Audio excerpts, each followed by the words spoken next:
So you've done it. You've poured your heart, your soul, everything into building an amazing product. It's innovative, it's polished, and it is ready to go. But how do you make sure it actually lands with a bang and not, a whimper? Well, today we're breaking down the playbook for turning a great idea into a smash hit launch, the go-to-market strategy.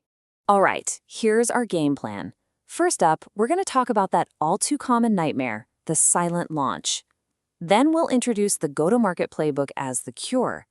From there, we'll get into the nitty-gritty of building the plan, how to figure out the right size for your launch, and, crucially, how to measure the impact to prove it all worked. Okay, let's kick things off with a problem that I'm sure many of you know just a little too well.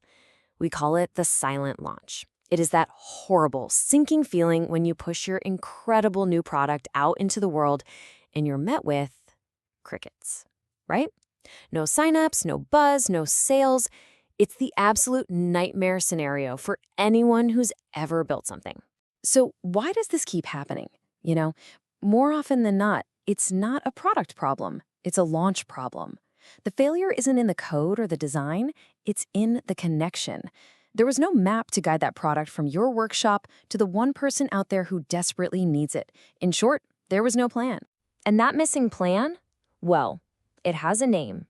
The answer, the antidote to the silent launch, is a professional-grade playbook.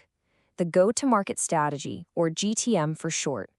This is what separates a launch that just fizzles out from one that truly flies. So what is it exactly? Simply put, a go-to-market strategy is your step-by-step plan for how you're going to connect with your ideal customers and win. And the most important word here, it's alignment. A GTM ensures that your product team, your marketing team, sales, support, everybody is all rowing in the exact same direction. And listen, this isn't just a tool for some brand new startup. Think of a GTM plan as your playbook for any high-stakes moment. Are you launching a game-changing new feature? Yep, you need a GTM. Expanding into a whole new country? Definitely need a GTM. Even something as delicate as changing your pricing model, that requires this level of coordination to get it right. Okay, so how do you actually build one of these things? Well, at its core, a really solid GTM plan just comes down to answering three simple but incredibly powerful questions. Who are you talking to? Why should they even care? And how are you going to reach them? Everything, and I mean everything, starts here. Who are you trying to reach? And not just on the surface level. This goes way beyond basic demographics. You need to get inside their heads. What are their biggest frustrations? What secretly motivates them? Because if you get the who wrong, the rest of your entire plan is basically built on sand. Okay, once you've nailed down your audience, the next question is why.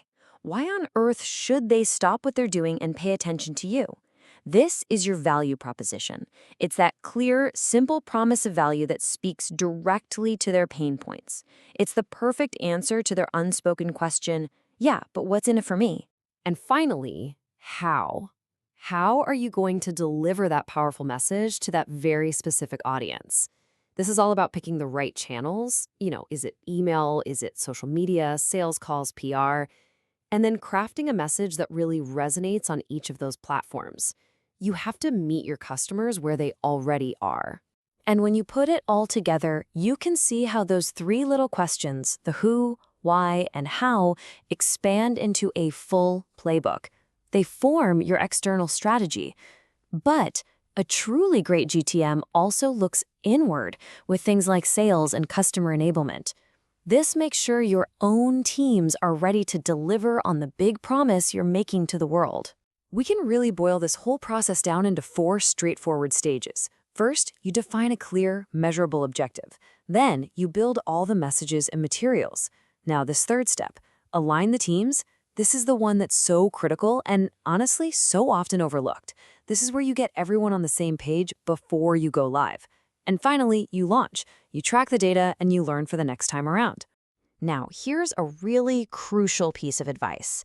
Not every single launch is a blockbuster, all-hands-on-deck event. I think one of the biggest mistakes teams make is treating a minor little UI tweak with the same fanfare as a brand new product. The key is to match your effort to the launch's actual strategic importance. So let me ask you, is every single update a massive event? Of course not, right? That would completely burn out your team, and honestly, it would just confuse your customers. The smart way to do it is to categorize your launches so you can put your resources where they'll make the biggest impact. The solution here is something called a tiered launch model. Just think of it like this. A tier 1 event, like a brand new product, yeah, that's an all-hands-on-deck moment. A tier 2, maybe for a major new feature, might just need marketing and sales looped in. And a tier 3, for a small bug fix, maybe just a quick in-app notification. This simple framework is what keeps your team focused and prevents that dreaded burnout. But after all that planning and all that work, there's one last vital question. Did it actually work? Measuring the impact is totally non-negotiable. It's how you prove the value of what you did, and it's how you get smarter for the very next launch. Real success isn't just one number. It's measured across the entire customer journey. Awareness tells you if people even heard you. Activation tells you if they were interested enough to try it out. But ultimately, revenue and retention, those tell you if you delivered real, lasting value. Tracking all of them helps you see not just if it worked, but where it worked best. Okay, let's make this super real with a quick example. Imagine a software company is launching a new automated onboarding feature. Their goal is crystal clear: increase product adoption by 25%. And their message? It's powerful and totally benefit-driven. Get users onboarded 60% faster automatically. So what was the result of their coordinated GTM plan? Well, remember, they were aiming for a 25% increase. They hit 32%. They didn't just meet their goal, they completely blew past it. But that one number, that's just the tip of the iceberg. See, that one key metric created a ripple effect across the entire business. Better onboarding led directly to a 12% boost in users converting from a free trial to a paid plan.